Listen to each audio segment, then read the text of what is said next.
پاکستانیوں، آج سے 1 سال پہلے میں اپنی ڈائری اٹھا کے تو پرائم منسٹر ہاؤس سے گھر گیا تھا، اور اس کے پیچھے ایک بہت بڑی سازش تھی۔ سازش کچھ سال پہلے سے شروع ہوئی۔ میں ایک سربراہ کو مل رہا تھا مڈل ایسٹ سے، تو اس نے مجھے کہا کہ تمہیں پتہ ہے کہ تمہیں ہٹانے کی کوشش کر رہی ہے اور جو تمہارا آرمی چیف ہے وہ تمہارے سے خوش نہیں ہے۔ تو میں بڑا حیران ہوا، میں تو سمجھا ہم ایک پیج پہ ہیں اور ہمیں تو کوئی سوچ بھی نہیں سکتا تھا۔ تو میں نے اس کو کہا تم کیا باتیں کر رہے ہو؟ مجھے کہ کانفرنس پہ ملا، تو جب ہم نے ریورس انجینئرنگ کی، جب سے ہماری گورنمنٹ گئی اور میں نے پھر پیچھے سارا جائزہ لیا کہ کیا کیا ایونٹس ہوئے اور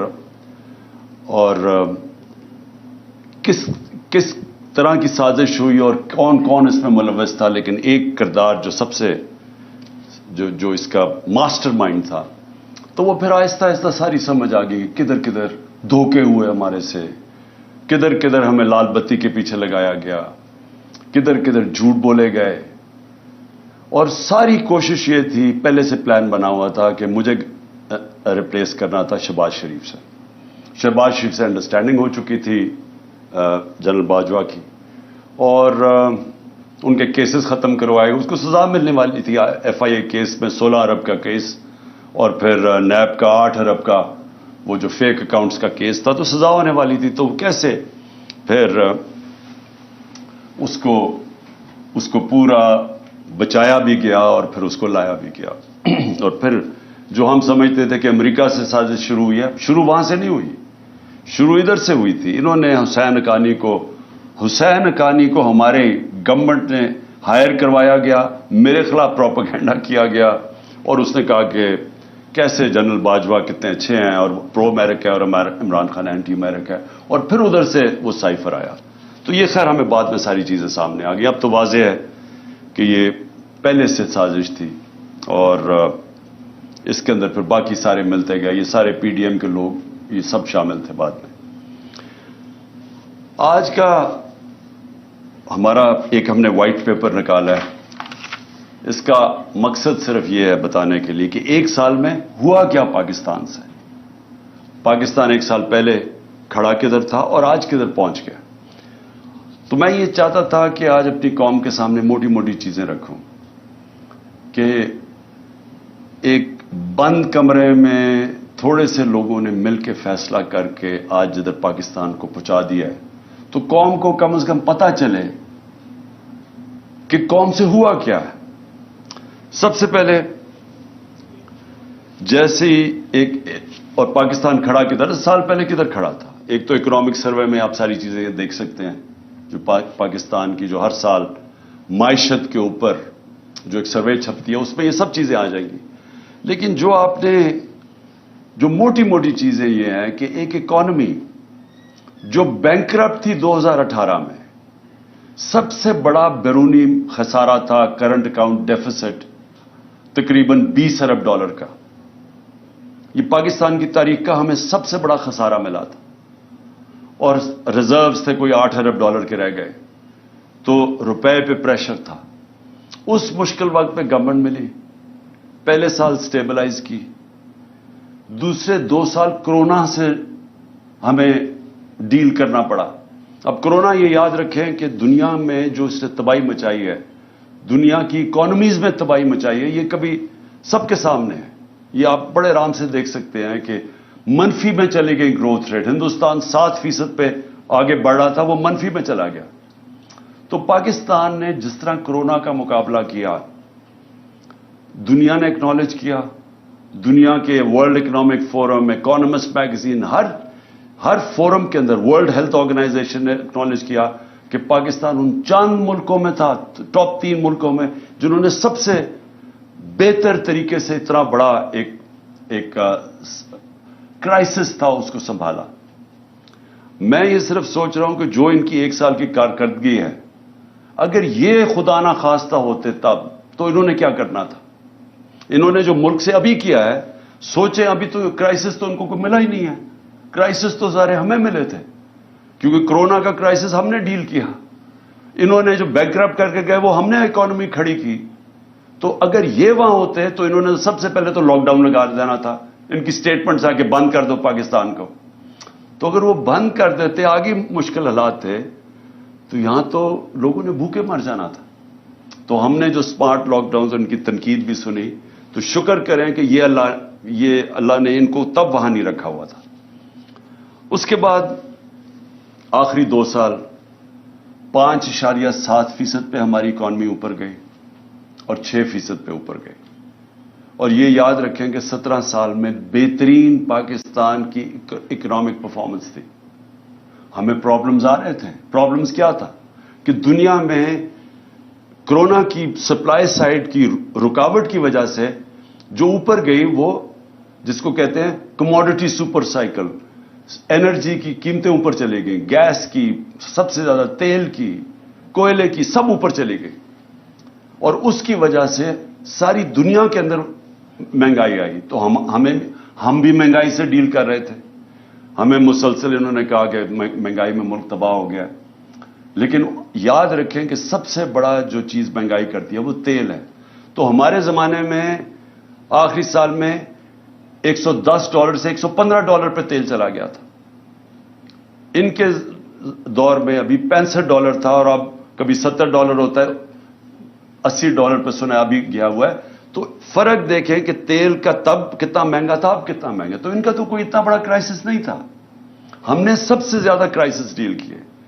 اور اس کے باوجود جب ہماری گروتھ ریٹ تھی 5.7 اور 6%, یہ 17 سال میں پاکستان کی بہترین گروتھ ریٹ تھی. اور یاد رکھیں اس سے پہلے جو تھی امریکن ڈالر آ رہے تھے وار آن ٹیرر میں. اس سے پہلے جنرل ضیاء الحق کے تب پھر ڈالرز آ رہے تھے افغان جہاد میں. اس سے پہلے ایوب خان کی سیٹوں سینٹوں میں پھر امریکن ڈالر آ رہے تھے. یہ امریکن ڈالرز آنے کے بغیر پاکستان کی گروتھ 5.7 اور 6% تھی. جو ہم نے تیل کی قیمتیں, پٹرول اور ڈیزل کی قیمت نیچے رکھی, وہ کیوں رکھی تھی؟ کیونکہ ہم سمجھ رہے تھے کہ ببل ہے, یہ تھوڑی دیر کے نیچے آ جائے گا, لیکن ہماری اکانومی اتنا اونچ نیچ نہیں دے سکتی, اس لیے ہم نے سبسڈائز کی. کیونکہ ہم نے روس سے جب میں وہاں گیا, میں نے صدر پوٹن سے جب ملاقات ہوئی, ہم نے ان کو بتایا کہ ہمارے ملک میں یہ آپ کی ٹینشن کی وجہ سے تبھی تیل کی قیمتیں اوپر چلی گئی تھی. تو انہوں نے پھر اپنا انرجی منسٹر بھیجا, حماد اظہر سے ملاقات ہوئی, اور ہماری انڈرسٹینڈنگ یہ تھی کہ ہم نے جس طرح ہندوستان سستا تیل روس سے لے رہا تھا, پاکستان نے بھی لینا تھا. اور بدقسمتی سے آتے ساتھ ہی آپ کو پتا ہے کہ سازش شروع ہو گئی. واپس آئے تو ووٹ آف نو کانفیڈنس ہو گئی, اور اس کے بعد ہماری گورنمنٹ چند ہفتوں میں چلی گئی. تو وہ بیچ میں ہی چیزیں رہ گئی. ہمارا ٹیررزم جو اتنا آج کل ٹیررزم کی بات کر رہے ہیں, یاد رکھیں ہم ٹیررزم سے ٹورزم پہ گئے تھے. ہمارے 3.5 سال میں دہشت گردی دیکھ لیں اور آج دیکھ لیں. اور جب جو امریکہ نکلا افغانستان سے, تو وہ بہترین ٹائم تھا اس وقت کہ افغان گورنمنٹ کے ساتھ کوآپریٹ کر کے ہم اس ملک کے اندر جو دہشت گردی جو تھوڑی بہت بھی تھی اس کے اوپر بھی قابو پا سکتے تھے. لیکن کچھ نہیں کیا گیا. انہوں نے کوئی نہ, ان کے پاس ٹائم تھا سوچنے کا, نہ کچھ تھا, کیونکہ آئے تھے صرف ایک مقصد کے لیے, اپنے کرپشن کیسز ختم کرنے کے لیے. نہ انہوں نے اکانومی کا روڈ میپ دیا, نہ ان کو کوئی فکر تھی کہ یہ جو واپس آ رہے ہیں, جب طالبان گورنمنٹ آئی تو انہوں نے کہا واپس جائیں TTP کو. تو جب وہ واپس آ رہے تھے, نہ سوچا کہ ان کو ریہیبلیٹیٹ کیسے کرنا ہے. ان کو تو اس کی فکر ہی نہیں تھی. یہ تو پڑ گئے اپنے کرپشن کیسز پہ آتے ساتھ ہی. پہلی کیبنٹ کی میٹنگ کے اندر انہوں نے آتے ساتھ ہی اپنے جناب ECL پہ جو رکھے ہوئے تھے وہ ختم کیا. 60% کیبنٹ جو نہیں آئی وہ ضمانت پہ تھی, کرپشن کے کیسز تھے. تو انہوں نے تو صرف آتے ساتھ ہی اپنی کرپشن کیسز ختم کیے, اور پھر اسمبلی میں جا کے نیب کا قانون پاس کر کے 1100 ارب روپے کے کرپشن کے کیسز اپنے ختم کیے. ہمارے 3 سالوں میں نیب نے 480 ارب روپے کرپشن کا ریکور کیا تھا. ہماری ایوریج آ رہی تھی 160 ارب روپیہ سال کا. سب سے زیادہ ہمارے دور میں ہم نے نیب نے پیسے ریکور کیے تھے جو کرپشن کے تھے. انہوں نے آتے ساتھ ہی پہلے نیب کو ختم کیا, نیب کے اوپر اب آدمی بٹھایا, جب وہ بٹھایا اس نے بھی دیکھا کہ میرے سے غلط کام کروا رہے ہیں, اس نے ریزائن کیا. یعنی نیب کا ادارہ تباہ کیا آتے ساتھ ہی, کیونکہ ان کو سب کو ڈر تھا نیب سے, تو امینڈمنٹ بھی پاس کی, پھر اپنا آدمی رکھایا, وہ بھی نہیں چلا. اس کے بعد ایف آئی اے کو انہوں نے تباہ کیا آتے ساتھ ہی, کیونکہ شہباز شریف نے پھنس جانا تھا.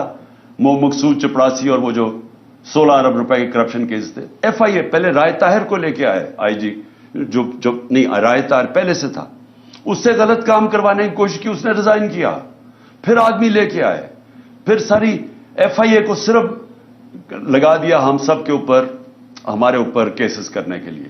ایف آئی اے کا ادارہ ختم کیا اپنے آپ کو بچانے کے لیے 16 ارب کیسز کے اور اپنا آدمی اور وکٹمائزیشن کے لیے. نیب, ایف آئی اے گئی, پارلیمنٹ ختم ہو گئی, کیونکہ جب راجہ ریاض بن گیا اپوزیشن لیڈر تو اس کا مطلب اپوزیشن تو ختم ہو گئی, تو پارلیمنٹ تو چلتی نہیں اپوزیشن کے بغیر, تو وہ ختم ہوئی. پھر الیکشن کمیشن, اس کو انہوں نے استعمال کیا صرف اور صرف کہ کسی طرح وہ ان کو الیکشن جتا دے, توشہ خانہ کیس کر دے عمران خان کے اوپر, فورن فنڈنگ کیس کر دے. اب وہ فورن فنڈنگ کیس ہی ختم ہو گیا, اب پتہ چلا کہ وہ فورن فنڈنگ ہی نہیں تھا, وہ کچھ اور تھا. اب ہائی کورٹ نے, ایک جج صاحب نے کہا کہ جی بتائیں, جو عمران خان کے اوپر میڈیا ٹرائل کر رہے تھے وہ بھی رہ گیا بیچ میں, ابھی توشہ خانہ بھی ختم ہوگا, وہ بھی پتہ چلے گا کہ اس الیکشن کمیشن نے ان کو خوش کرنے کے لیے میرے پہ کیس کیا تھا, اور پھنس جائیں گے یہ اب, کیونکہ توشہ خانہ کا ریکارڈ سارا اویلیبل ہے. تو توشہ خانہ کا جب ریکارڈ اویلیبل ہے, انہوں نے اپنے پیر پہ کلہاڑی مار دی ہے, کیونکہ اس میں نواز شریف اور زرداری نے پھنس جانا ہے توشہ خانہ میں, اور انشاءاللہ ان کی جو گاڑیاں انہوں نے چوری کی ہیں وہ بھی ہم سامنے لے کے آئیں گے. اس کے بعد میڈیا جو ایک ستون ہوتا ہے ڈیموکریسی کا, اس کے اوپر واردات شروع ہوئی. عمران خان اور پی ٹی آئی کا بلیک آؤٹ شروع ہو گیا میڈیا میں. ہمارے دور پہ کہتے ہیں کہ جی میڈیا کے اوپر پابندی تھی, جتنی آزادی ہمارے دور میں میڈیا کے اوپر تھی, میں چیلنج کرتا ہوں پاکستان کی تاریخ میں نہیں تھی. کھل میڈیا نے جس طرح ہمیں اٹیک کیا, میرے پہ, سب پہ, میرے گھر والوں پہ, کبھی ایسا میڈیا کا اٹیک نہیں تھا. ہنی مون پیریڈ بھی نہیں ملا, پہلے دن سے اٹیک شروع کر دیا. اور جیسی ہماری گورنمنٹ گئی, میڈیا کو ٹوٹل کنٹرول کیا گیا. خود ٹیلی فون جایا کرتا تھا نامعلوم صاحب سے کہ جناب عمران خان کو نہیں دکھانا, ان کو اونرز کو ٹیلی فون کر کے کہا جاتا تھا کہ اس کو نہیں تم نے دکھانا. جو 2-3 چینلز تھی وہ جو دکھا رہی تھی, ان کے اوپر آپ پریشر ڈال کے ان کو بھی بند کروا دیا کہ آپ نے بھی نہیں دکھانا, لائیو عمران خان کی کوریج نہیں دکھانی. جو سب سے بڑی پارٹی پاکستان کی ہے, اس کے لیڈر کو کیسے ایک ڈیموکریسی کے اندر آپ میڈیا سے بلیک آؤٹ کروا دیتے ہیں, اس کی سپیچز نہیں دکھانے دیتے, اور یہ بھی آپ یہ لائیو نہیں جائے گا کیونکہ ان کو خوف ہے کہ پتہ نہیں وہ کیا کہہ دے گا. تو اتنا خوف ہے فریڈم آف سپیچ سے. اور میں آج یاد کرانا چاہتا ہوں ہر وہ ہمارا صحافی جو ہمارے دور میں کہتا تھا کہ جی دیکھیں یہاں پابندیاں لگ رہی ہیں, میں چیلنج کرتا ہوں کہ آج اور کمپیئر کریں. میں کہتا ہوں پاکستان کی جمہوریت کی تاریخ میں کبھی ایسی پابندیاں نہیں لگی جو آج لگی ہوئی ہیں ہمارے اوپر. تو میڈیا انہوں نے کر دیا. پھر فنڈامنٹل رائٹس, بنیادی حقوق, 25 مئی کو سے شروع ہوتا ہے. لوگوں کے گھروں میں پولیس گھس کے, پی ٹی آئی کے ایم پیز لوگوں کے گھروں میں گھس کے, نہ چادر نہ چادر دیواری, وہاں جا کے جو انہوں نے جس طرح تشدد کیا, لوگوں کو اٹھایا. ایک 11 سال کے بچے کو لے کر جا رہے ہیں جیل میں کیونکہ باپ نہیں تھا. ایک گھر میں اٹیک کر دیا انہوں نے, وہ ایک میجر صاحب تھے, ان کو کیا پتا کون آ رہا ہے گھر میں.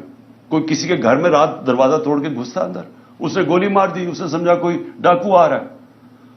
اس کو پکڑ کے اس کے بیٹے کو انہوں نے جو تشدد کیا پولیس نے, جو بیٹے سے کیا. میں 6 مہینے کے بعد بیٹے کو ملا, اس نے کہا میں ابھی بھی میں رات کو سو نہیں سکتا, اتنا انہوں نے میرے ظلم کیا. اس کے بعد 25 مئی کو جو عورتیں بچوں کے اوپر انہوں نے, وہاں دیکھ رہے ہیں کہ فیملیز آئی ہوئی ہیں. تحریک انصاف کی کیسے یہ کہہ سکتے ہیں کہ ہم کسی بھی انتشار کے اندر ہم ملوث ہوں, کیونکہ جو پارٹی الیکشن چاہتی ہے وہ انتشار کیوں چاہے گی. ہم تو پہلے دن سے کہہ رہے ہیں کہ پاکستان کے مسئلے الیکشن میں, وہ انتشار کیوں چاہے گی. لیکن ہر جگہ ہمارے اوپر انہوں نے ہمیں کوشش کی کہ کسی طرح ہم ریئیکٹ کریں, ہمارے اوپر ٹیئر گیسنگ یا جو بھی کریں تاکہ یہ کہہ سکیں کہ تحریک انصاف انتشار پھیلا رہی ہے. تاکہ اور کیسز بنائیں اور کسی طرح الیکشن نہ ہو ملک میں کہ جی فضا نہیں ہے، سیکورٹی سچویشن نہیں ہے. تو ہمارے پاس تب سے شروع ہوئے. پھر اس کے بعد ہر جگہ اور بنتے گئے، کیسز بنتے گئے. میرے اوپر آج 144 کیس بن چکے ہیں. میرے اور علی امین کے اوپر، دونوں کے اوپر انہوں نے غداری کا کیس بنا دیا. میرے اوپر غداری کا کیس یہ ہے کہ جناب میں نے اپنی کئی تقریر میں، کوئی ایک میجسٹریٹ کہہ رہا ہے کہ میں اتوار کو آفس تھا جب کوئی ہونا نہیں چاہیے تھا. میں نے اور میرے سٹاف نے دیکھا کہ عمران خان نے کوئی ایسی توہین کر دی ہے ادارے کی، کیونکہ میں نے ڈرٹی ہیری کا ہے اور میں نے سائیکوپیتھ کا ہے. اس کے اوپر میرے اوپر غداری کا پرچہ کر دیا. میں آج جو یہ کر رہے ہیں، میں ان سے سوال پوچھتا ہوں کہ آپ کو پتا ہے کہ آپ پاکستان کو کتنا نقصان پہنچا رہے ہیں ان چیزوں سے؟ ساری دنیا میں یہ جب جاتا ہے کہ آپ نے ڈرٹی ہیری اور سائیکوپیتھ اس نے تقریر میں کہنے کی وجہ سے ایک غداری کا پرچہ کر دیا جائے ایکس پرائم منسٹر پہ، اس کا پتہ ہے پاکستان کو نقصان کتنا ہے؟ کیونکہ دنیا مذاق اڑا رہی ہے پاکستان کا، ہمیں بنانا ریپبلک سمجھ رہی ہے.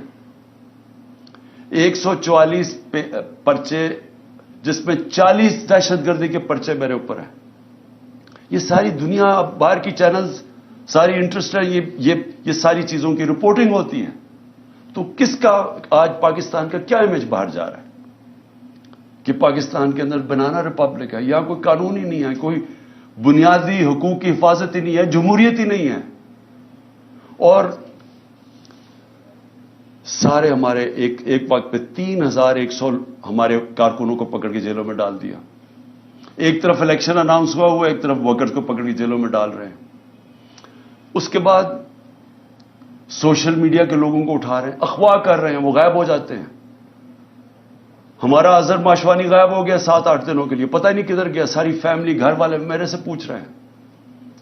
پوری طرح اس ملک کو سمجھنا چاہیے کہ جب یہ مسنگ پرسن ہوتا ہے، یہ جو بلوچستان میں روتے ہیں لوگ، یہ جو کراچی میں لوگ کہتے ہیں کہ یہ اٹھا کے لے گا کسی کو، اس گھر کے اوپر کیا گزرتی ہے جب آپ کسی کو اٹھا کے اغوا کر لیتے ہیں.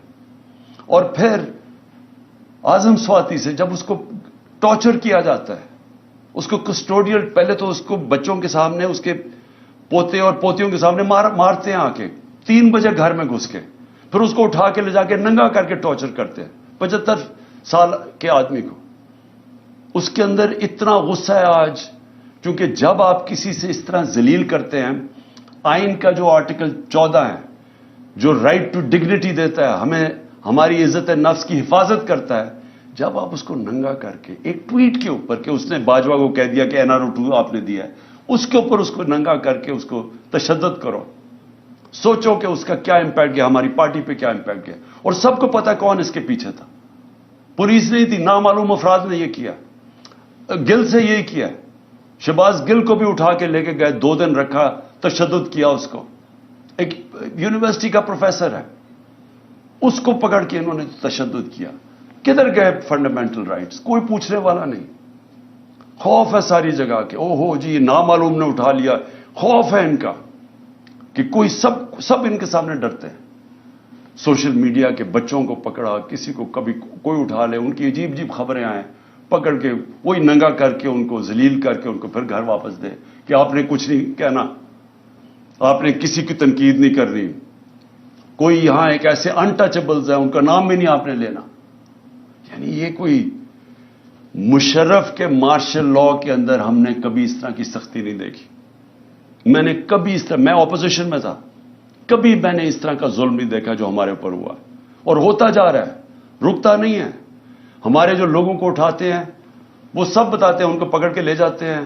روزوں میں انہوں کو اٹھایا، نہ ان کو روزہ کھولنے دیا، گندا پانی دیں، پھر کوئی نامعلوم افراد آ جائے ان سے پکڑ کے لوگوں کو ان کو پھینٹا لگایا ان کو. اور پولیس کا میں یہ کہہ دوں کہ زیادہ تر پولیس ہمارے ساتھ سمپیتھیٹک تھی. لیکن میں اب اپنے گھر کا بتانا چاہتا ہوں کہ میرے گھر کے اوپر جو یہاں اٹیک ہوا.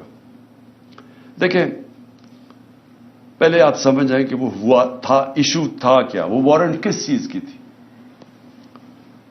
وارنٹ یہ تھی کہ ایک میجسٹریٹ کے کورٹ نے کہا کہ عمران خان کو وہاں ایک کیس کے اندر اپنی حاضری دینی ہے بیل کے لیے. میں کیوں نہیں جا سکا؟ پہلے مجھے گولی لگی ہوئی تھی.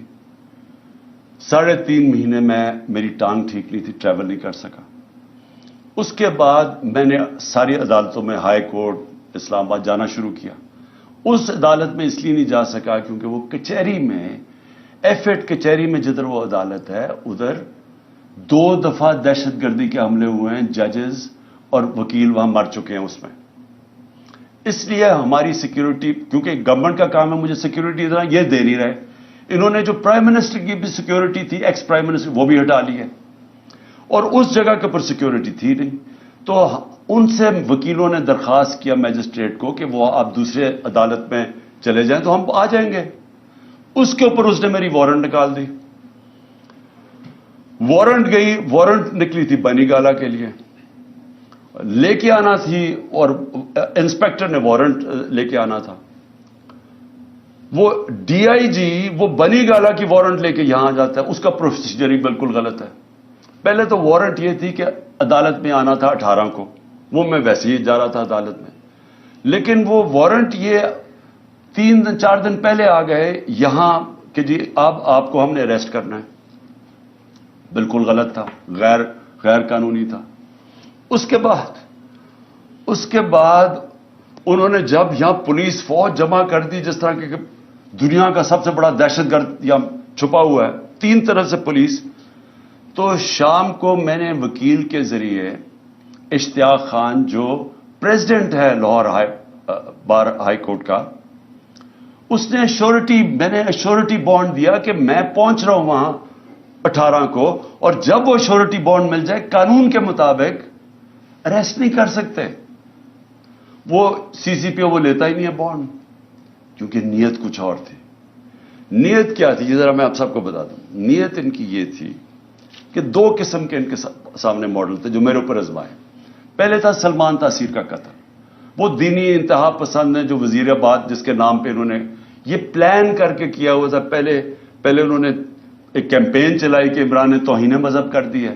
میں نے تب پبلک میں کہا کہ یہ اب سلمان تاثیر ٹائپ قتل کرائیں گے میرا دینی انتہا پسند سے، اور وہی ہوا. وہ اس نے میرے پہ واردات کی وزیر آباد میں. اس کے بعد کور اپ کیا گیا. پہلے تو میری ایف آئی آر نہیں رجسٹر کی، مجھے پتا تھا وہ کون 3 لوگ ہیں جو پیچھے تھے، کیونکہ میں تو پہلے سے کہہ رہا تھا کہ یہ میرے اوپر واردات ہونی ہے. اس کے بعد جب واردات ہوگی انہوں نے سیبوٹاج کیا جے آئی ٹی کی، کیونکہ اگر وہ فائنڈنگ سامنے آ جاتی تو پتا چل گیا تھا 3 شوٹر ہیں، ایک تھا ہی نہیں. تو وہ دینی انتہا پسند کا جو انہوں نے بوگی بنائی تھی وہ تو ختم ہو گئی تھی. تو انہوں نے وہ سیبوٹاج کی. کون تھے پیچھے؟ وہ طاقتور جو سارے پاکستان میں وہ طاقتور جو فیصلہ کرتا وہی ہوتا ہے، وہ پیچھے تھے. اس کے بعد اگلا پلان بنتا ہے یہ جو میرے گھر پہ یہ اٹیک، یہ دوسرا ماڈل تھا مرتضی بھٹو ٹائپ قتل، کہ انہوں نے اٹیک کرنا تھا، یہاں ہو رہا ہے، اور اسی کے اندر جناب عمران خان کو قتل ہو گیا. تو وہ مرتضی بھٹو کا ماڈل تھا. یہاں پہلے کیا، ساری رات اٹیک کرتے رہے، اتنی پولیس رینجرز، جس طرح کا انہوں نے کیا سب غیر قانونی تھا. مقصد کچھ اور تھا. مقصد یا قتل کرنے کا تھا، یا پھر اٹھا کے جیل کے اندر کوئی زہر دے دینی تھی، جو کہ ان کا وہ جس طرح 4 وہ مرے ہیں ہارٹ اٹیک سے شہباز شریف کے گواہی، وہ دوسرا وہ ماڈل تھا. اس کے بعد میں جاتا ہوں اسلام آباد، ادھر دوسرا پلان، پھر مرتضی بھٹو پلان بنا ہوا تھا. اندر پہلے انہوں نے مجھے اکیلا کرنا تھا، اندر جانا تھا، ہمارے رینجرز پولیس بھرے ہوئے تھے، نامعلوم افراد. تو وہ تو شکر ہے ہمارے اندر جو وکیل تھے ان کو بھی مارا، شبلی فراز کو مارا وہاں. اور اس نے جلدی سے انہوں نے آ کے بتایا کہ یہاں نہ ہو، یہاں تو ٹریپ ہے، ڈیتھ ٹریپ ہے. وہ اللہ نے وہاں سے بچایا. تو یہ سارا پلان بنا ہوا تھا عمران خان کو راستے سے ہٹانا. وہ کیونکہ 37 میں سے 30 بائی الیکشن ہم جیت چکے تھے. پاکستانی قوم ہمارے ساتھ کھڑی ہو گئی تھی. ڈر ان کو الیکشن سے لگ چکا تھا. الیکشن سے یہ بھاگ رہے تھے، اور اس الیکشن سے بھاگنے کے لیے ان کو ڈر یہ تھا کہ اگر اس کو جیل میں بھی ڈالتے ہیں تو اس کی پاپولیرٹی اوپر چلی جائے گی، لہٰذا اس کو قتل کرو، راستے سے ہٹاؤ. تو یہ جو 144 کیسز ہیں یہ سارا اسی کی کڑی ہے. پھر اسی دور میں میڈیا کا کیا، یعنی جو بنیادی حقوق تو تباہ کر دیے انہوں نے. جو ابھی علی امین کو پکڑا، اب علی امین کو کس طرح پکڑا؟ اس کو پولیس، اس کا جو ڈی پی او پکڑنے آیا، اس نے سٹیٹمنٹ دی کہ جو بھی ہو جائے میں نے اس کو پکڑ کے لے کے جانا ہے، عدالت بھی نہ اسے جانے دے. یعنی ایسا کہ ٹارگٹ کر کے جو مین لوگ ہیں عمران خان کے ساتھ، ان کو پکڑ کے جیلوں میں ڈالنا ہے. اگر عمران خان نہیں تو مین لوگوں کو جیلوں میں ڈالو. اچھا، اس کے بعد معاشیت. اب ذرا معیشت کیا تھی؟ میں نے شروع میں آپ کو بتایا کہ اکانومی گرو کر رہی تھی. انڈسٹری 17 سال میں لارج سکیل مینوفیکچرنگ انڈسٹری 10% کی ریٹ پہ گرو کر رہی تھی، 10% پہ، جو کہ بڑی انڈسٹری ہوتی ہے جس سے سب سے زیادہ روزگار ملتا ہے. 3 سال میں 55 لاکھ لوگوں کو مزید روزگار ملا. یہ بھی ورلڈ بینک کی ہے. اور ہمارا جو زراعت ہے وہ 4.5% پہ گرو کر رہی تھی. 2 سال مسلسل بمپر کراپس ہوئی. کیوں؟ کیونکہ ہم نے پیسہ، گنا کا جو فصل تھی اس کا پورا پیسہ دینے دیا. ہم نے شوگر مل مافیا کو، جو بیچارے کسان کو کے اوپر ظلم کرتے ہیں، اس کے حق مارتے ہیں، ہم نے ان کو ٹائم پہ پیسے دلوائے، پوری قیمت دلوائے. انہوں نے پیسہ اپنی زمینوں پہ لگایا. تو سب سے زیادہ پیسہ زراعت میں گیا ہمارے دور میں، اور اس کی وجہ سے انہوں نے، ہماری فصلیں بھی زبردست ہوئی، زراعت بھی بڑھ رہی تھی، انڈسٹری بھی بڑھ رہی تھی. آئی ٹی کی ایکسپورٹس جو مستقبل ہے 75% 2 سالوں میں بڑھی. تو ملک تو صحیح راستے پہ جا رہا تھا. ریکارڈ ہماری ٹیکس کلیکشن ہو رہی تھی.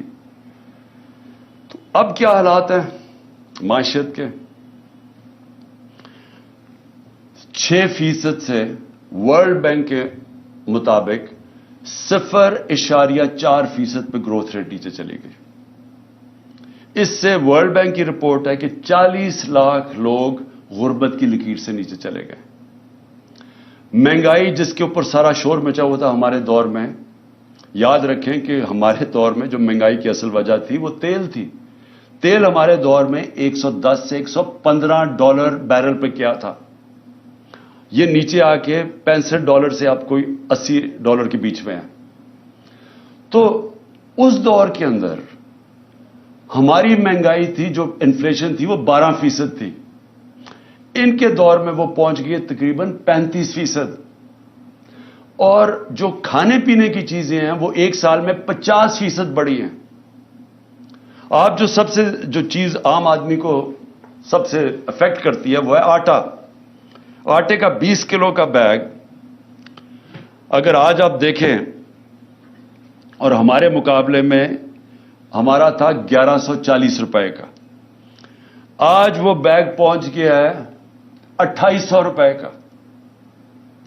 تو جو عام آدمی، یہ جو آپ آٹے کی لائنیں دیکھ رہی ہیں اور لوگ دیکھ رہے ہیں بیچارے آٹا لیتے ہوئے، جو 20 سے زیادہ لوگ مر چکے ہیں.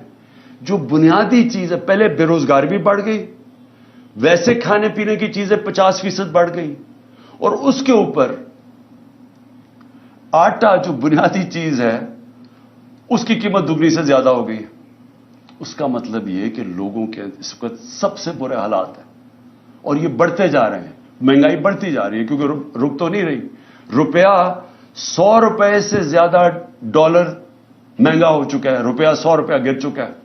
اور پھر سے میں یاد کرا دوں کہ جو باہر بیٹھے ہوئے ہیں، جو لندن میں بیٹھے ہوئے ہیں، جن کی اربوں ڈالرز کی پراپرٹیز ہیں، جن کے ڈالر میں پیسے ہیں، ان میں اضافہ ہو گیا 100 روپیہ.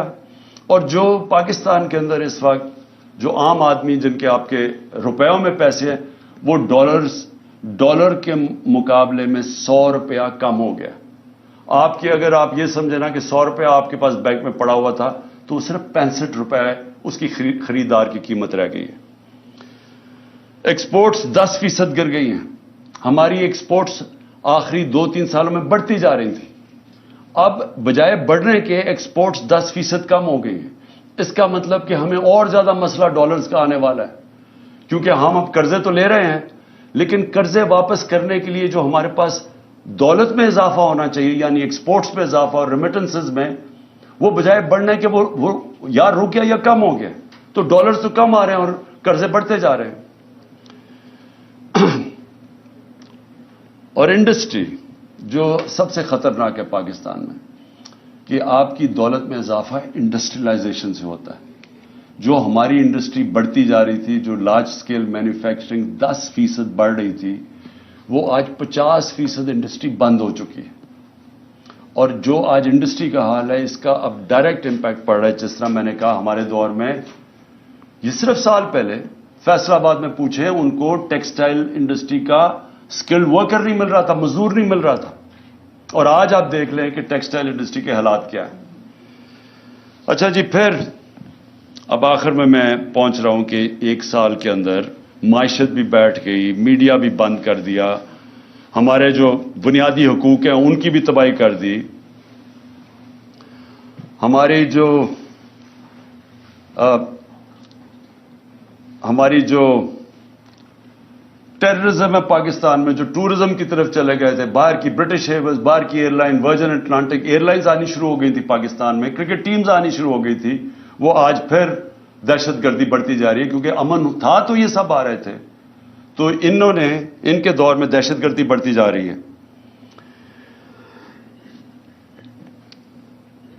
اب آخر میں اپنی بات ختم کرتا ہوں. اب پاکستان کدھر جا رہا ہے؟ ساری قوم کو ہمیں اب سوچنا چاہیے کہ ہمارا ملک جا کدھر رہا ہے. سارے ادارے ہمارے گئے, پارلیمنٹ ہماری گئی. جس طرح پھر سے دیکھیں, ملک چلتا ہے اداروں کے اوپر. پارلیمنٹ ایک ادارہ ہے, پارلیمنٹ کی آج حیثیت ختم ہو گئی ہے. آج پارلیمنٹ کے اندر کورم ہی پورا نہیں ہوتا, تو اس کو کوئی شوق ہی نہیں ہے پارلیمنٹ میں, اس کا مقصد ہی ختم ہو گیا جب اپوزیشن ختم ہو گئی. لیکن جو گورننس کے ادارے ہیں وہ گئے ہیں. جب آپ کی الیکشن کمیشن کے اوپر اعتماد اٹھ جائے, جب نیب ختم ہو جائے, جب ایف آئی اے ختم ہو جائے, جس نے انویسٹیگیٹ کرنا ہے کرپشن, ان کو صرف استعمال کرو وکٹمائزیشن کے لیے. کیئر ٹیکر گورنمنٹ, اب کیئر ٹیکر گورنمنٹ بھی ایک ادارہ ہے. وہ کیئر ٹیکر گورنمنٹس بنی اس لیے تھی کہ یہ نیوٹرل ہوں گی, تاکہ نیوٹرل گورنمنٹ نیوٹرل امپائر بنیں گی الیکشنز کروانے کے لیے. یہ اس لیے بنی تھی. یہ جو کیئر ٹیکر گورنمنٹ بنی ہے, کوئی تصور کر سکتا ہے اس طرح کے لوگوں کو کوئی نیوٹرل کہہ سکتا ہے؟ 3100 کارکنوں کو پکڑ کے جیل میں ڈال دیں, میرے گھر پہ حملہ کر دیں.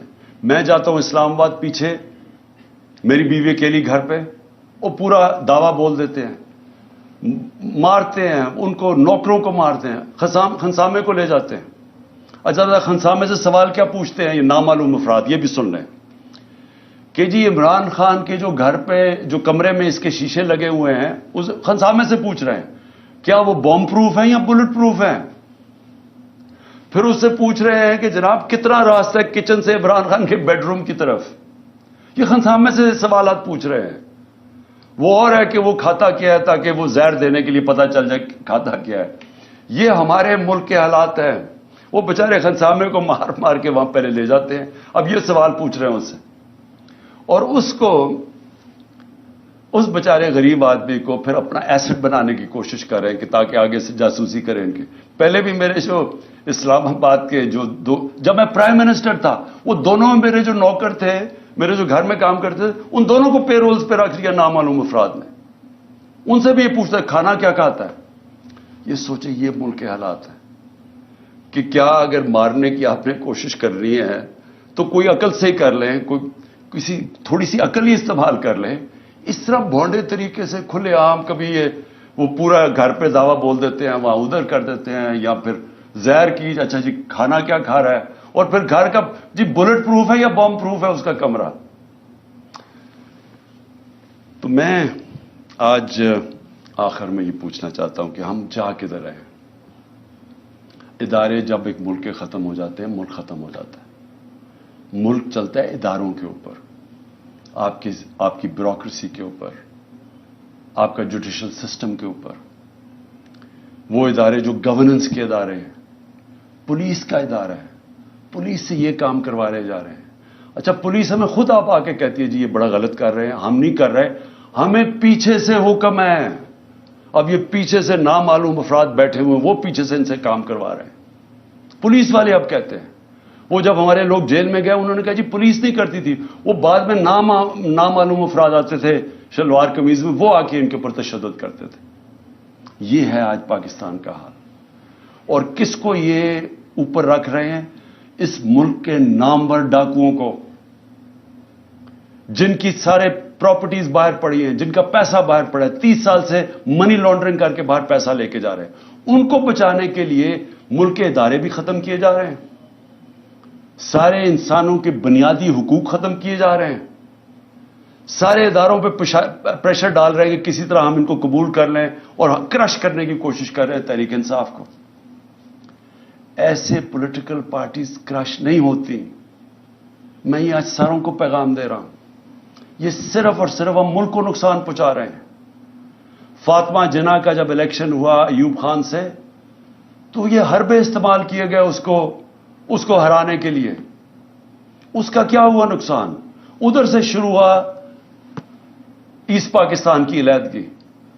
مجیب الرحمان ان کے ساتھ تھے, فاطمہ جناح کے ساتھ. ایسٹ پاکستان نے فاطمہ جناح کو ووٹ دیا تھا. یہاں حربے استعمال کر کے اس کو ہرایا گیا. کیا نتیجہ ہوا اس کا؟ ملک ٹوٹ گیا, کیونکہ وہی مجیب الرحمان آخر میں الیکشن سویپ کر گیا, کیونکہ انہوں نے کہا یہاں تو جمہوریت ہی نہیں ہے, یہاں تو ہماری آواز ہی نہیں ہے. اور جب وہ الیکشن جیت گیا, election free and fair election وہ جیت گیا, 1970 کا الیکشن سب سمجھتے ہیں فری اینڈ فیئر, وہ جب جیت گیا اس کی مینڈیٹ ہی مانگنا, ملک ٹوٹ گیا. اب وہی حربے پھر استعمال کیے جا رہے ہیں کہ جو سب سے بڑی جماعت ہے اس کے ڈر سے کہ وہ الیکشن نہ جیت جائے, سارے پاکستان کا نظام کا بیڑا غرق کر رہے ہیں. ہر وہ ادارہ ختم کر رہے ہیں کہ کسی طرح ان کو جتا دے, چوروں کو, ان کو کسی طرح یا الیکشن ہونا یا یہ جیتے نا. یہ جو اب سپریم کورٹ سے ہو رہا ہے, میں سوال یہ پوچھتا ہوں کہ میں نے آئین دیکھ کے, وکیلوں کو کنسلٹ کر کے, آئین کے مطابق میں نے اپنی گورنمنٹ جب ڈیزالو کی, اور اس لیے کہ ہم کام نہیں کر سکتے تھے اور ہم یہ سمجھتے تھے کہ الیکشن ایک ہی راستہ ہے, اور ابھی میں سمجھتا ہوں کہ الیکشن کے بغیر کوئی دوسرا راستہ نہیں ہے. ہم اپنی گورنمنٹ ڈیزالو کرتے ہیں, ادھر سے پتہ چلتا ہے جی وہ اور ہی ایشو اٹھ جاتا ہے کہ جی وہ 100 موٹو یا نہیں 100 موٹو. بھائی 100 موٹو میں تو ہماری گورنمنٹ گئی تھی 1 سال پہلے, 100 موٹو میں تو گئی تھی, یہی ججز تھے, تب وہ ٹھیک تھا. اب وہ 100 موٹو لیتے تو آپ کہتے جی وہ بجائے یہ فیصلہ کریں جی 90 دن کے اندر الیکشن ہونے چاہیے نہیں, کیا آئین کیا کہتا ہے؟ تو آئین تو واضح ہے. بجائے اس کے اوپر بات کرنے کے کبھی کوئی جی آپس میں ججز کو تقسیم کروا دو, ان کی آپس میں انتشار کروا دو, ملک کا بیڑا غرق کروا دو, کسی طرح الیکشن نہ ہو. وہ باہر بیٹھا ہوا جو ہے, اور یہ زرداری ہے, میں بتاؤں ان کا پاکستان میں انٹرسٹ کیا ہے. میں پھر سے پوچھتا ہوں, چھٹیاں باہر, جب اقتدار سے نکلتے ہیں پھر باہر بھاگ جاتے ہیں, بڑے بڑے محلوں میں وہاں رہ رہے ہیں, شاپنگ باہر ہے, سرجریز باہر ہیں, سب کچھ باہر ہے, بزنسز باہر ہیں, اس کے بچے 2 باہر کہتے ہیں پاکستان نیشنل ہی نہیں ہے. 3 دفعہ پرائم منسٹر کے بیٹے کہتے ہیں پاکستان نیشنل اس لیے نہیں ہے, یہ جواب ہی نہیں دے سکتے کہ اربوں روپے کی پراپرٹیز کدھر سے آئیں ان کے پاس. اور وہ بیٹھ کے فیصلے کر رہے ہیں پاکستان پہ, اور وہ فیصلہ کر رہے ہیں لنڈن پلان کے تحت کہ کیونکہ میں الیکشن نہیں جیت سکتا اس لیے الیکشن نہ کرواؤ اور پی ٹی آئی کو کرش کرو. اور وہ کہہ رہے ہیں کہ میں یہ جو میری اگریمنٹ ہے وہ پوری کرو, اور اس میں یہ چل رہا ہے, ملک کا بیڑا غرق ہو رہا ہے, اکانومی بیٹھ رہی, کوئی فکر نہیں ہے کہ ملک کی معیشت تباہ ہو رہی ہے. نہ پاکستان, 80% پاکستان کا بزنس مین کہتا ہے کہ ہمیں اس گورنمنٹ پہ اعتماد ہی نہیں ہے, لیکن پھر ان کو بٹھایا ہوا نہیں جی وہ تو ابھی اکتوبر میں نہیں آ گیا, الیکشن اور آگے جا رہے ہیں, جب تک یہ جیتیں گے نہیں, جب تک غلط فہمی یہ ہے کہ کہیں یہ لوگ تھوڑی دیر کے بعد شاید ان کو اچھا سمجھنا شروع ہو جائے. وہ کیسے اچھا سمجھیں گے؟ کون سی چیز کریں گے کہ ملک کو اس دلدل سے نکالیں گے؟ ان کے پاس تو راستہ ہی کوئی نہیں. آپ اور ان کے لیے ملک کے آئین کو بھی نقصان پہنچانے کی کوشش ہو رہی ہے, عدلیہ کو بھی تقسیم کرنے کی, ادارے بھی ختم, فنڈامنٹل رائٹس بھی ختم, ہمارے اوپر بھی 144 کیسز. اور پھر سے میں کہتا ہوں کہ ملک کا مذاق اڑا ساری دنیا میں, ساری دنیا میں پاکستان. اب کیا مجھے یہ بتائیں, جب یہ کہے گئے گورنمنٹ کہے گی کہ ہم سپریم کورٹ کا فیصلہ نہیں مانتے, تو کس انویسٹر نے پاکستان میں آنا ہے؟ جب آپ ایک انویسٹر کو جب پاکستان کی جسٹس سسٹم میں اعتماد ہی نہیں ہے, وہ کون اپنا پیسہ لے کے آئے گا پاکستان میں؟ پاکستانی اپنا پیسہ باہر لے کے جا رہے ہیں, وہ جا کے باہر انویسٹ کر رہے ہیں. اور پھر جس ملک کے اندر اگر یہ چیزیں وہ سنیں کہ ایک ایکس پرائم منسٹر کو غداری میں اس لیے اس کے اوپر کیس کر دیا کیونکہ اس نے ڈرٹی ہیری اور وہ سائیکوپیتھ لکھ دیا ہے. دنیا مذاق اڑائے گی. اس کو بنانا ریپبلک کہتے ہیں. بنانا ریپبلکس میں انویسٹمنٹ نہیں آتی. بنانا ریپبلکس میں سے سارے ان کے لوگ پیسے چوری کر کے باہر بھیج دیتے ہیں, منی لانڈرنگ کرتے ہیں. وہاں ساری جگہ شریف اور زرداری بیٹھے ہوئے ہیں.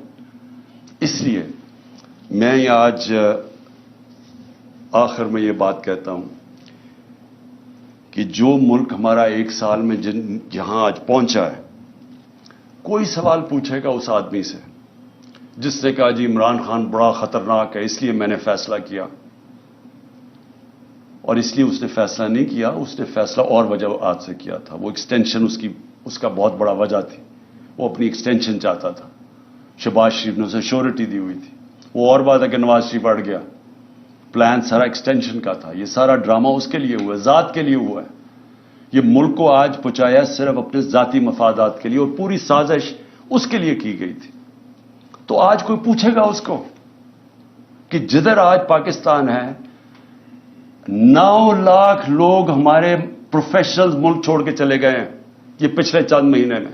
امید چلی گئی ہے پاکستان سے. شوکت خانم سے 4 ہمارے کنسلٹنٹس چھوڑ گئے ہیں. یاد رکھیں کہ جو کینسر کے ڈاکٹرز ہوتے ہیں دنیا میں ان کی ڈیمانڈ ہوتی ہے.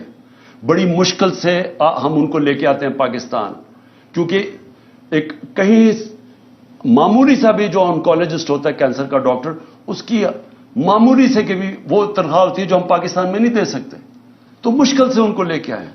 تو یہ جو حالات دیکھ کے 4 ہمارے ڈاکٹر چھوڑ کے چلے گئے, مایوس ہو گئے ہیں. تو کیا کوئی اس کو ذمہ دار ٹھہرائے گا کہ تکبر کے اندر فرعون بنا ہوا کہ میں نے فیصلہ کیا جی ملک کی بہتری کیا ہے, اور اس کے لیے آج جو ہمارے حالات ہیں کوئی اس کو کوئی ادارہ ذمہ دار ٹھہرائے گا؟ کیا یہ قانون سے اوپر ہے؟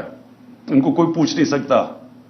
حمود الرحمان رپورٹ 25 سال کے بعد جو ملک ٹوٹ گیا تھا ہندوستان میں چھپی تھی, پاکستان نہیں آئی تھی, کیونکہ وہ یہ سمجھتے ہی نہیں ہیں کہ جب تک ایک معاشرے میں تنقید نہیں ہوتی معاشرہ آگے نہیں بڑھ سکتا. جو ساری ڈکٹیٹرشپس دنیا میں فیل ہوئی ہیں ان کی سب سے بڑی وجہ ہے کہ ڈکٹیٹرشپس کے اندر تنقید نہیں ہوتی. جب تنقید نہیں ہوتی معاشرہ سکڑ جاتا ہے. یہ جو جمہوریت کی خوبی ہے یہ کہ وہ تنقید ہوتی ہے اور تنقید سے اپنی صلاحیت کرتا ہے معاشرہ. یہاں جب تک ہم یہ سمجھیں گے کہ جی وہ ایک سپر کنگ تھا, وہ جو مرضی فیصلہ کرے, ذمہ دار کسی اور کو ٹھہراؤ, اور وہ آرام سے کسی باہر والے ملک میں اچھی ہوائیں لیتا پھرے, کبھی بھی ملک آگے نہیں بڑھے گا. اور آج خاص طور پہ پاکستان کی اس برے وقت میں جو سب سے خوشائن چیز وہ یہ کہ پہلی دفعہ میں نے 1 سال میں جو چیز چینج دیکھا ہے کہ ہماری عوام جاگ گئی ہے, ایک شعور آ گیا ہے. ہمارا نوجوان سوشل میڈیا کی وجہ سے اور یہ 1 سال کی کیمپین میں وہ نوجوان ایک ایشو سمجھ گئے, بچے سمجھ گئے ایشوز, اسکول کے بچے, وہ شعور ہے جو کبھی پہلے بڑوں میں نہیں تھا. اور اس سے بھی بڑی چیز کہ ہماری خواتین گھروں کے اندر انقلاب آ گیا. میں سمجھتا ہوں کہ یہ سب سے خوشائن چیز ہے جب ایک قوم جاگ جاتی ہے اور جب اس کو سمجھ آ جاتی ہے حقیقی آزادی کیا ہے.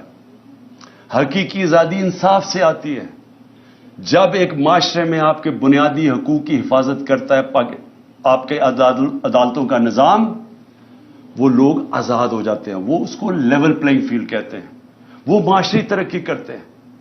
تو اس وقت لوگ سب سمجھ بیٹھے ہیں کہ ہمیں آزادی چاہیے, ہم بنیادی حقوق چاہیے, ہمیں انصاف چاہیے. ہمیں یہ جو کلاس ہے قانون کے اوپر بیٹھی ہوئی ہم اس کو تسلیم نہیں کرتے. یہ جو چھوٹے سے لوگ ہیں جو ملک کے فیصلے کرتے ہیں, چوری کریں تو NRO مل جاتا ہے, قانون توڑیں تو اپنی FIR, ex prime minister FIR نہیں درج کروا سکتا کیونکہ وہ خاص کوئی آدمی تھا جس نے جو مرضی کرے تو اس کو ہمارا قانون کا نظام نہیں پکڑ سکتا. یہ ہے ظلم پاکستان کا, اور یہ جب تک چینج نہیں ہوگا ملک کا کوئی مستقبل نہیں ہے. جب تک ہم اس ملک میں رول آف لا نہیں لے کے آتے. 1 سال کا ہمارا تجربہ یہ ہمیں بتاتا ہے کہ رول آف لا جس معاشرے میں نہیں ہے اس میں تباہی ہے.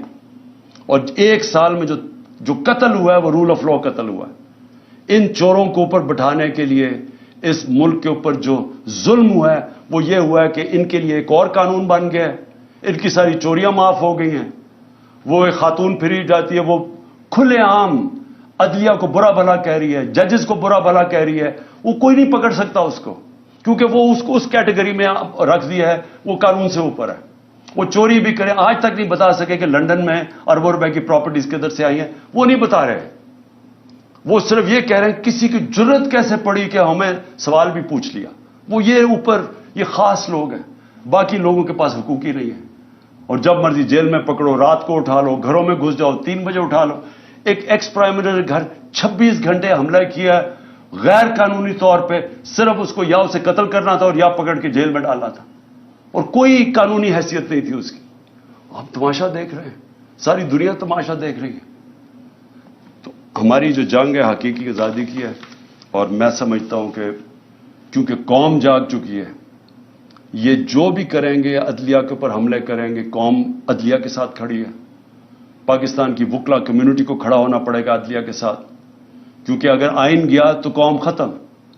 اور دوسری چیز کہ یہ جو کر رہے ہیں ہمارے جو لوگوں کو پکڑے, علی مین کو جو پکڑا ہے, جو کیسز کر رہے ہیں, لوگوں کو جیلوں میں ڈال رہے ہیں, میں آخر میں یہ کہنا چاہتا ہوں کہ میری قوم تیار ہو جائے کہ اگر ان کا خیال ہے کہ ہم چپ کر کے یا تو انہوں نے الیکشن نہیں کروانے, تب بھی ہمیں سڑکوں پہ نکلنا پڑے گا. اور اگر انہوں نے, اور پرامن طریقے سے, اور اگر انہوں نے الیکشن کروائے اور یہ سب کو اندر بند کر دیا, ساروں کو جیلوں میں ڈال دیا, کارکنوں کو جیلوں میں ڈال دیا, کینڈیڈیٹس کو ہراساں کیا, تاکہ ہمارے ہاتھ باندھ کے اگر ہم الیکشن لڑیں, اور ان کا خیال ہے کہ ہم چپ کر کے بیٹھے رہیں گے, پھر ہمیں سڑکوں پہ نکلنا پڑے گا. اور میں اپنی قوم کو یہ کہنا چاہتا ہوں, ہم ہر چیز کے لیے تیار ہونا چاہیے. اور ہم اگلے دنوں میں ہم دیکھیں گے کس طرح جا رہا ہے. اگر ہم نے دیکھا کہ یہ اسی طرح ہی یا الیکشن سے بھاگ رہے ہیں, کیونکہ الیکشن سے تو بھاگ رہے ہیں, اگر انہوں نے بھاگنے کی کوشش کی عدلیہ کو تقسیم کر کے, اور یا پھر انہوں نے ہمارے اوپر اسی طرح کے حربے استعمال کیے, ہم سب سڑکوں پہ ہوں گے. پاکستان زندہ باد.